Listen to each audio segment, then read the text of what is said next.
तर मंडळी ऐकलास काय मी काय म्हणतोय? आज सकाळी जरा लवकर उठलोय. त्यानंतर थोडी ब्लॅक कॉफी तयार केलंय. आता कॉफीत चांगली उकळी पण ह्या ठिकाणी इली. त्यानंतर कॉफी कपात ओतलंय. थांबा, आधी मी कॉफी पितय मग तुमच्याबरोबर बोलतोय. आता मी नदीवर पाणी भरू गेलंय. पाणी आता भरून झालेलं असा. मी आता पाणी घेऊन शेतावर चाललोय.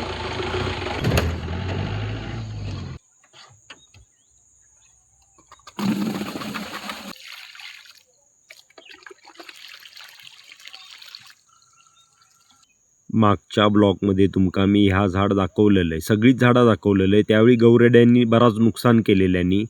तर त्यावेळी ज्या ज्या झाडांची गौरेड्यांनी वाट लावलेली ना खाऊन, त्या झाडांका आता पालवी येऊक चालू झालेली असा. तसाच ह्या पण झाड बघा, एका आता पालवी येऊक चालू झालेली असा.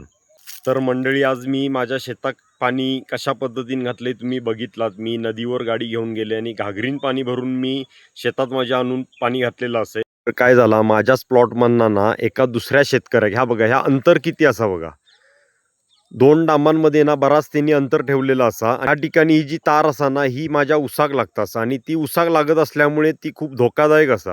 मी MSCBच्या लोकांकडे ह्याबद्दल त्याची कंप्लेंट पण दिलेली असे, पण त्यांका काय त्याचा पडूक नाही, कारण ते त्या ठिकाणी मोठ्या पगारावर असत. त्यांका शेतकऱ्याची जरासुद्धा किंमत नाही.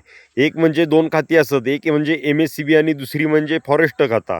फॉरेस्ट खातासुद्धा म्हणजे शेतीचा एवढा नुकसान करतात, तर त्यांका पण किती तुम्ही त्यांच्याकडे जाऊन कंप्लेंट करा, ते तुमच्याकडे लक्ष पण देऊचे नाही. असा या म्हणजे सरकारी खाता या ठिकाणी असा शेतकऱ्यासाठी.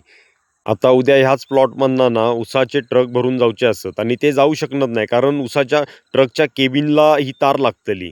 त्यामुळे नीट जाऊक रस्तो पण नाहीसा. त्यामुळे मी प्रत्येक वेळी त्यांना जाऊन सांगून सुद्धा ना ते अजून MSCBचे लोक या ठिकाणी म्हणजे डाम नवीन घालूसाठी येऊक नाहीसत, कारण हे मध्ये एक डाम घालूक होयो, अंतर खूप झालेलं असा दोन्ही डांबातनी. तर बघूया आता कधी येतं. त्यांना आता मी प्रत्येक वेळी जाऊन कंप्लेंट दिलेली असे. आता परत आणि उद्या आणि जाऊन त्यांच्याकडे मी आता कंप्लेंट देतलं आणि हो व्हिडिओ पण त्यांना मी दाखवतलं. गेल्या वर्षीच असा एका शेतकऱ्याचा ऊसाक तार लागून शॉर्ट कनेक्शन झाला आणि त्याचं 5 एकरातलं ऊस सगळं जळून गेलो. त्याचा लाखो रुपयाचा नुकसान झाला. MSCBने त्याका एकही रुपये देऊक नाही. जमीन आमची, शेती आमची आणि आमच्याच शेतात त्यांचे मधी मधी पोल असतले ते MSCBचे.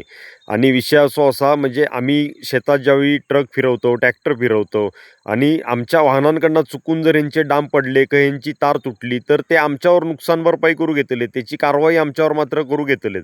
पण शेतकऱ्याचा जो नुकसान होता ता त्यांका त्याच्याबद्दल काय नाही सा. चला तर मग मंडळी, तुमका माझो जर ब्लॉग आवडलो असाल तर सगळ्यांनी लाईक करा, शेअर करा, सबस्क्राईब करा.